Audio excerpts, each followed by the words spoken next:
Dr. Rahman, thanks for joining me today, man. Thanks for having me, especially on short notice. Yeah, I appreciate it, man. You, we'll just get right into, you did a service in, you're a doctor. Yes. Okay. And you just did a service in Gaza. And how did they say it there? They say Gaza, Gaza. but you can say Gaza. Okay. I was saying Gaza when I was there. Yeah? Yeah, it worked out. Cool. I came back. What hospital were you stationed at over there? So Naser Hospital. Okay. You probably heard on the news that it's the last functioning hospital in Gaza, and it truly is. There's other smaller hospitals, but they're really not functioning at a scale of a hospital. So when I got there, basically those other two told everyone at Naser, hey, there's this guy, he's an interventional radiologist, give him all your cases. Because they come down like once a week. So if there's a patient who needs a procedure, they need to wait 7 days for essentially. As for like, for example, the ER doctors, especially the ones we came with, they typically do 8 or 12-hour shifts in America. So when they got there, the energy was high. They're like, oh, we're going to do, a 12-hour shift. And then the locals just laughed. They're like, no, you're not. You're going to do a 4-hour shift because you're not going to make it more than that. And turns out they were right. There's really? no way. It's just so intense. It's the most intense traumatic experience I don't think any physician can understand. I would say take the most experienced trauma surgeon, in Baltimore, which is like one of the biggest trauma centers in America, and put him in Gaza, and it's like child's play compared to what's going on in Gaza. You're talking about like an influx of like 400 patients in like 4 hours with 30 casualties on arrival, 30 headshots on arrival, 30 critical mass shots on arrival, and then like everything in between, women, children, elderly, men, young boys. And it's just like, how the heck do you triage all this? And that was every day, man. So it took a mental toll. What's that first moment that you noticed like, oh my God, this is a lot? Yeah, so the first day we got there was actually pretty chill, the Friday. But then the Saturday, they had the MCI. It's called a mass casualty incident. And they basically pull a fire alarm. And I was like, what the hell is that? They're like, oh, every doctor come down to the ER to try to help. And so I was like, okay. So went downstairs, got in there. It's just like brain matter coming out of people. There's guts coming out of people's abdomens. There's people's legs blown off and someone's carrying it in next to the, one of the family members bringing it in for the doctors. They think you can just reattach it.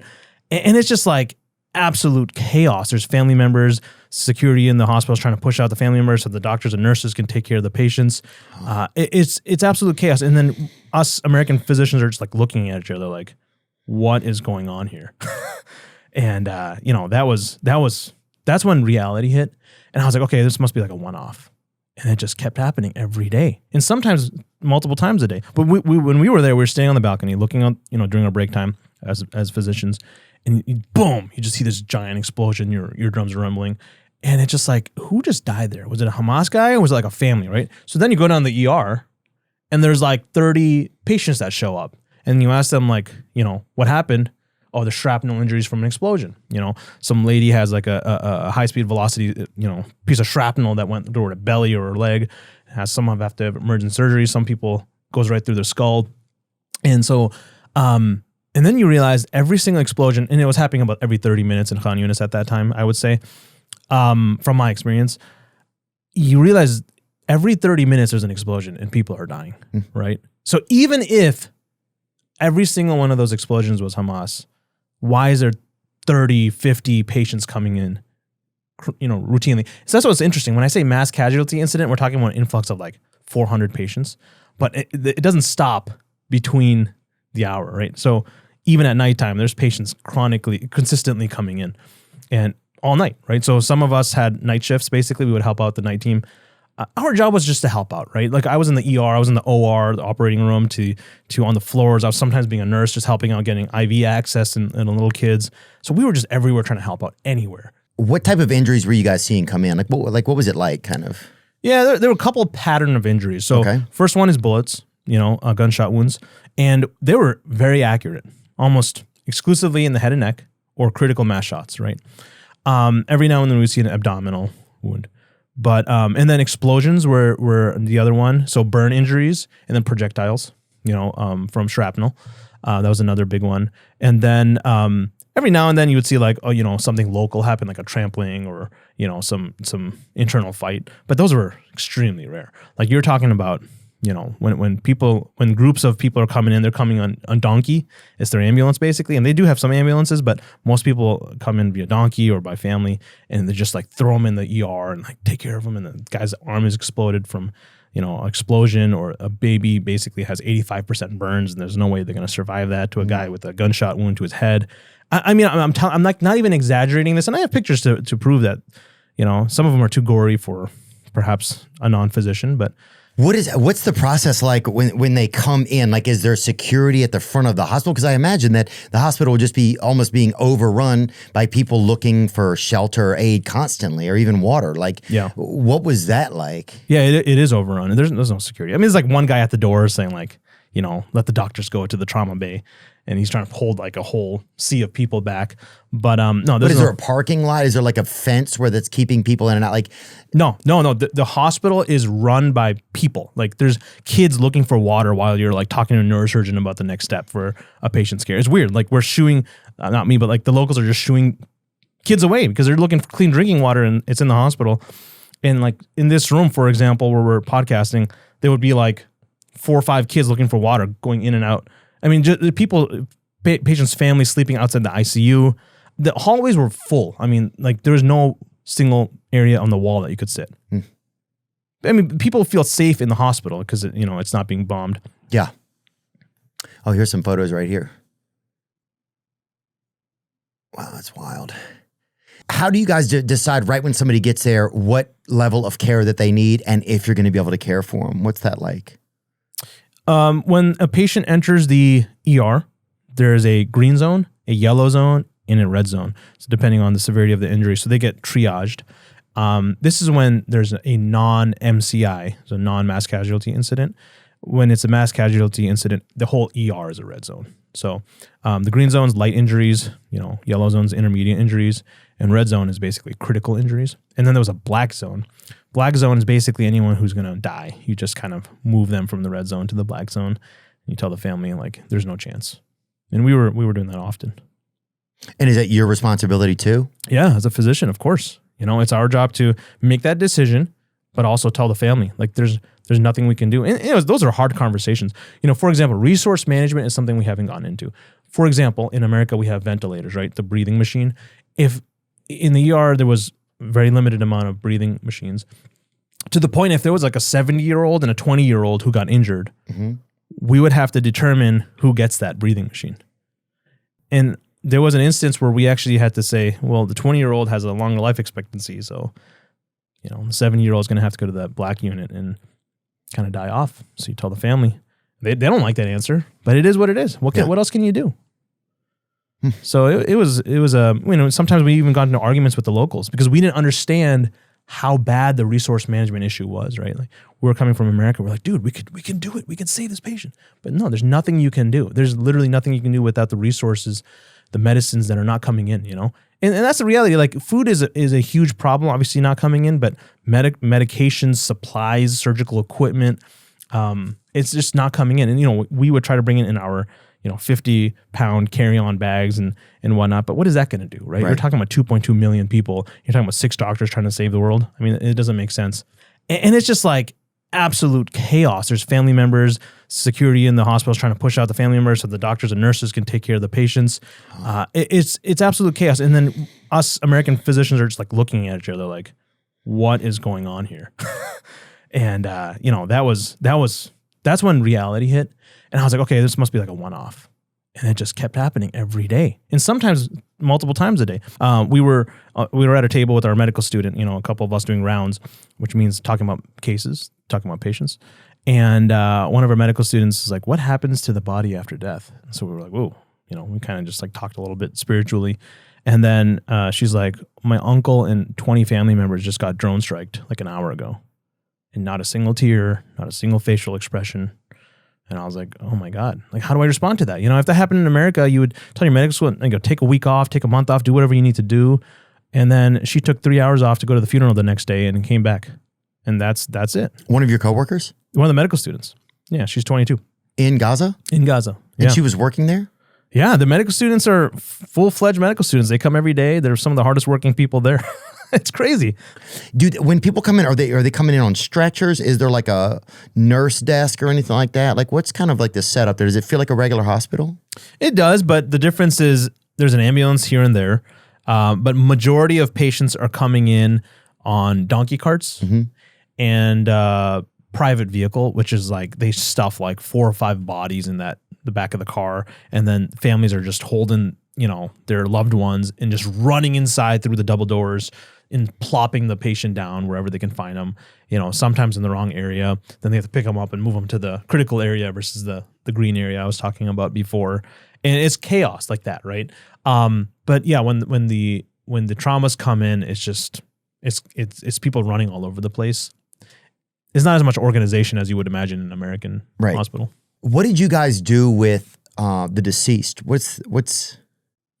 So when we declared someone dead, it would be the family's responsibility to do all the transportation and all the administrative stuff. So we would just pronounce them dead, and then it would be the family's responsibility to take that body to the morgue, which is like maybe 100 meters away, like a football field away, and then the Ministry of Health would process the body, document what happens, and then they would pray on it and then bury it the same day. So maybe an hour or two while that happens. But it was an assembly line, like patient coming in ER, dead, morgue, prayer, funeral, and just constant. Like throughout the day, you're just looking out the window and that's all you see. Were you guys able to go to the morgue at all? I did, yeah. One day, and I have some pictures of that. There's it was a mass casualty. There was like 15 bodies just lined up. Some of them were kids, pretty much all headshots. This was from the GHF site actually.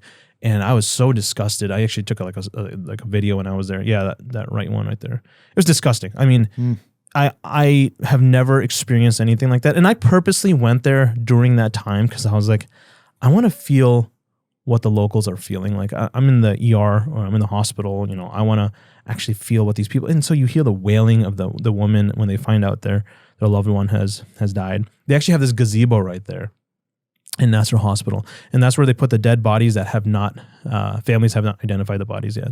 So every now and then you see the family members going into gazebo, looking at like these 10 bodies, opening up the zipper, looking at the face, if they can even put the face together. And then you just hear a shriek.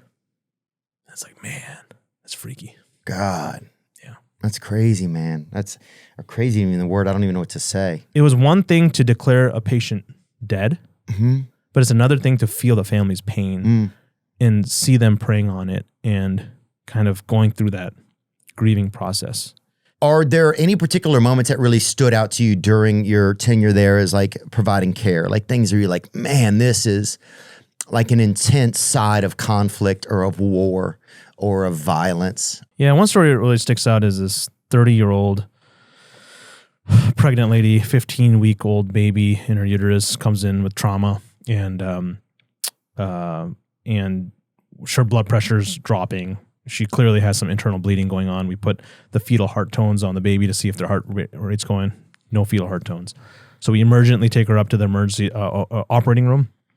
We open up the uterus and extract the fetus, and it's essentially a bullet shot through the uterus, through the neck of the fetus.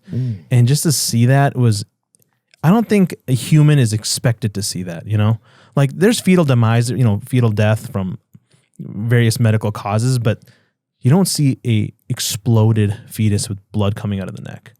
That was probably the most disgusting thing I've ever seen. And so the fact that she went from almost having a baby in a couple months to never being able to have a baby again because they had to take the uterus out is one of the most tragic things for a woman, especially, right? Like, especially in Gaza, where one of the biggest honors is to have children and bring up the next generation, and to know that female, even though she survived, will never have a child again. Really hit me hard, especially because I just had a 5-month-old waiting for me at home, and that was hard to. I'm still thinking about that, But to paradox that, I had a really amazing story, which if you don't mind, I'll share. And this is brother Amir, and he's a 15-year-old that shows up to the emergency department.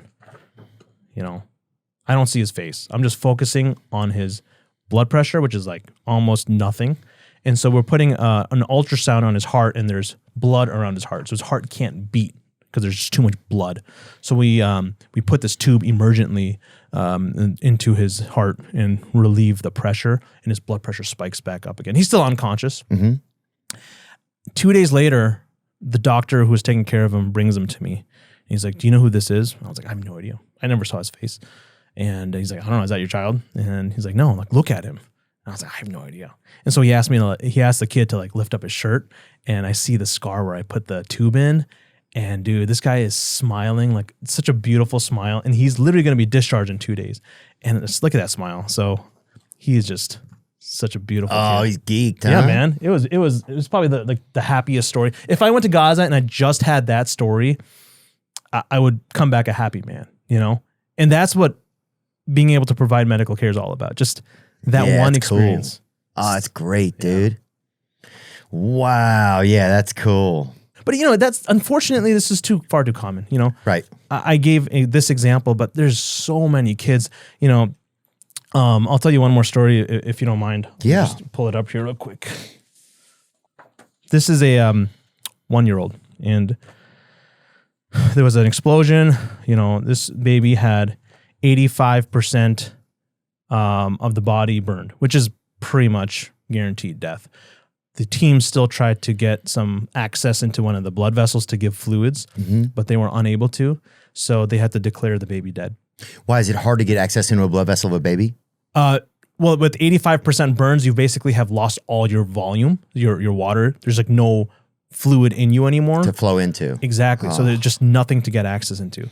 So then they had to tell the mom that, you know, the baby died, 1-year-old. The mom collapses. Now we have to take care of the mom, you know. Anyways, after we finally got that taken care of, this is the baby. And this is a 1-year-old baby. And then this is what I see next. The father taking this 1-year-old to the morgue. And it's just like, to me, I see that man and I'm like, man, would I be that strong to be able to hold my 1-year-old in this foil wrap and walk to the morgue minutes after pronounced dead by the doctor? I don't think I would, you know? And I look at these Gazans and they're just so used to death at this point that it's like, okay, what's next, you know? And they're like machines. And I think truly it's their faith that gets them through it. You know, they really don't have anything else. We talked about it. There's no humanity left. They feel like no one in the world's listening. It's really sad, you know, just to hear those stories from them that they just want to be noticed.